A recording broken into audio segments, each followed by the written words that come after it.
तो स्वागत है दोस्तों फिर से एक नई वीडियो के साथ। तो इस वीडियो में जो है ना मॉडल क्वेश्चन पेपर हम लोग देखेंगे होम साइंस का, ठीक है। ग्रह विज्ञान का जो है क्लास 12 का उसका होम साइंस देखेंगे। तो ये वीडियो आर्ट्स वालों के लिए है। इसमें सिर्फ हम लोग ऑब्जेक्टिव देखेंगे। उसके बाद अगला वीडियो जब आएगा उसमें हम लोग टोटल सब्जेक्टिव देख लेंगे, जिसमें लघु उत्तरीय, अति लघु उत्तरीय और दीर्घ उत्तरीय रहेगा। इसमें सिर्फ ऑब्जेक्टिव है, ठीक है।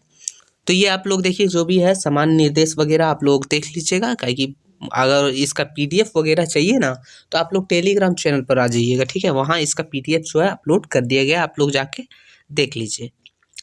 तो चलिए हम लोग शुरू करते हैं डायरेक्ट क्वेश्चन की तरफ। आप लोग जो है ना इसको पढ़ लीजिएगा पीडीएफ से। चलिए पहला क्वेश्चन है, बोल रहा है कि आकार व घनत्व में बढ़ने को क्या कहते हैं। तो उसे क्या कहते हैं? तो उसे कहते हैं वृद्धि। क्या कहते हैं? वृद्धि। क्वेश्चन बहुत ही ईजी है। देखिए हिंदी इंग्लिश दोनों में, ठीक है, लेकिन हम करवा रहे हैं हिंदी में। अगर आप लोग इंग्लिश में दे रहे एग्जाम तो आप लोग इंग्लिश से पढ़ लीजिएगा खुद ही।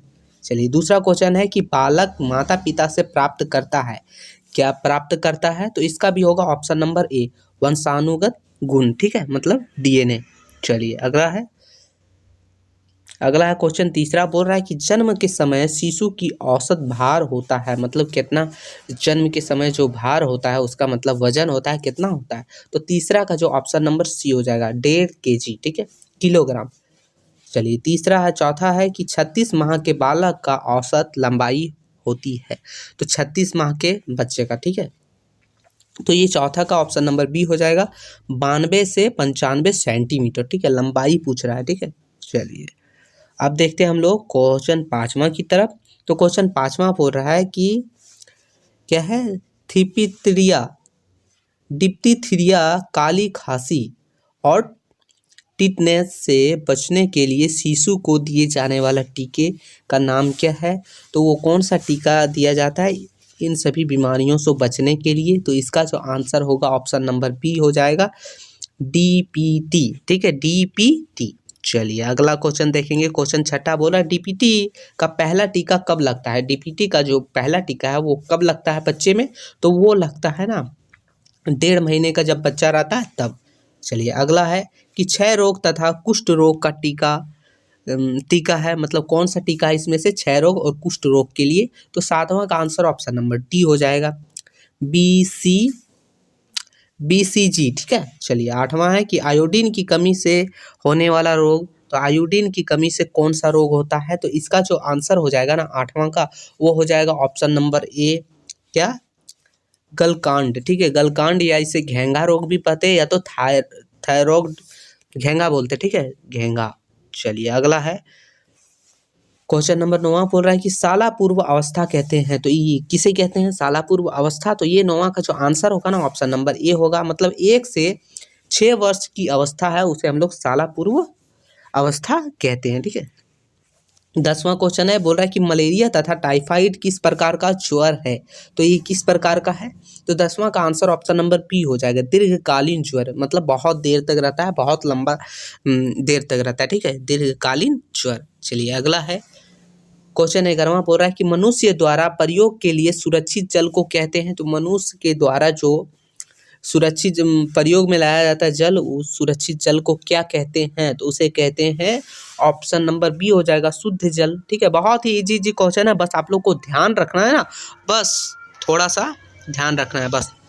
चलिए 12वां नंबर बोल रहा है कि ORS किस व्यक्ति को दिया जाता है। तो ORS जो है ना वो एक पाउडर आता है, ठीक है, ओरल रिडाइड्रेशन सेल्ट, ठीक है। तो ये किसे दिया जाता है? तो 12वां का जो आंसर होगा ऑप्शन नंबर सी, निर्जलीकरण से ग्रस्त व्यक्ति को, मतलब पानी की कमी जिसे होता है, मतलब लूज मोशन वगैरह होने के बाद जब पानी की कमी होती है तो ORS दिया जाता है, ठीक है, शरीर में मतलब पानी की कमी होता है तब। चलिए 13वां नंबर क्वेश्चन है, बोल रहा है कि जीवन रक्षक घोल ORS, जीवन रक्षक घोल ORS शरीर में किसकी कमी को दूर करता है? तो वो किसकी कमी को दूर करता है ORS जो है? तो देखिए 13 का जो आंसर हो जाएगा ना हम लोग का, वो होगा ऑप्शन नंबर ए, किसका, जल तथा खाद्य पदार्थ की, ठीक है। वैसे भी ORS जो है ना जल की कमी को ही पूरा करता है, वहाँ देखिए आप लोग, ठीक है। चलिए अब देखेंगे हम लोग क्वेश्चन नंबर 14 की तरफ। तो 14 है, बोल रहा है कौन से दाल से अधिक उपयोग से लिथियम नामक रोग होता है जिसका मुख्य लक्षण पक्षाघात है। मतलब कौन से दाल का अधिक उपयोग से ये रोग होता है, लिथियम रोग। तो कौन से दाल से होता है? तो 14 का जो आंसर होगा ना हम लोग का, वो हो जाएगा ऑप्शन नंबर सी, खेसारी दाल। ठीक है, खेसारी दाल को खाने से जो है लिथियम नाम का बीमारी होता है। चलिए अगला है 15 नंबर क्वेश्चन। बोल रहा है कि आय तथा खर्च के अंतर को क्या कहते हैं? मतलब आय तथा खर्च के अंतर को कहते हैं बचत। ठीक है, चलिए 16 नंबर देखेंगे हम लोग। चलिए 16 नंबर क्वेश्चन है। बोल रहा है प्राप्तकर्ता जिस चेक को अपने खाते या किसी अन्य के खाते में जमा करवा सकता है वैसे चेक को क्या कहते हैं? तो 16 का आंसर ऑप्शन नंबर बी होगा, रेखांकित चेक। क्या? रेखांकित चेक। ठीक है, क्रॉस चेक। चलिए अगला है 17 नंबर। बोल रहा है संरक्षित फलों पर कौन सा मानकीकरण चिन्ह होता है? मतलब जो संरक्षित फल होते हैं, फल उसमें कौन सा चिन्ह होता है? मानकीकरण। ठीक है, तो कौन सा चिन्ह होता है? तो ये 17 का आंसर होगा ऑप्शन नंबर बी, FPO। ठीक है, FPO का चिन्ह होता है। 18 नंबर है। बोल रहा है कि सर्दी में कैसे रंग के वस्त्र पहनने चाहिए? तो सर्दी में जो है वो कैसे रंग के वस्त्र पहनने चाहिए? तो 18 का आंसर ऑप्शन नंबर बी हो जाएगा, गहरे तथा चमकीले रंग के ऊनी वस्त्र पहनने चाहिए, ऊनी। ठीक है, कॉटन। चलिए अगला है 19 नंबर। बोल रहा है अस्पताल में डाइटिशियन के रूप में रोजगार प्राप्त करने के लिए कौन सी शिक्षा प्राप्त करनी होगी? तो डाइटिशियन के रूप में अगर आप लोग को जॉब चाहिए, कहाँ? तो हॉस्पिटल में, तो कौन सा मतलब शिक्षा प्राप्त करना होता है? एजुकेशन चाहिए, मतलब डिग्री चाहिए। तो ये 19वां का जो आंसर होगा ऑप्शन नंबर बी हो जाएगा, डायबिटिक्स। ठीक है, चलिए अगला है क्वेश्चन नंबर 20वां। बोल रहा है अस्थाई दांतों की संख्या कितनी होती है? मतलब अस्थाई, टेम्पोररी। ठीक है, जो टूट जाते हैं बाद में, वो कितने दांत होते हैं?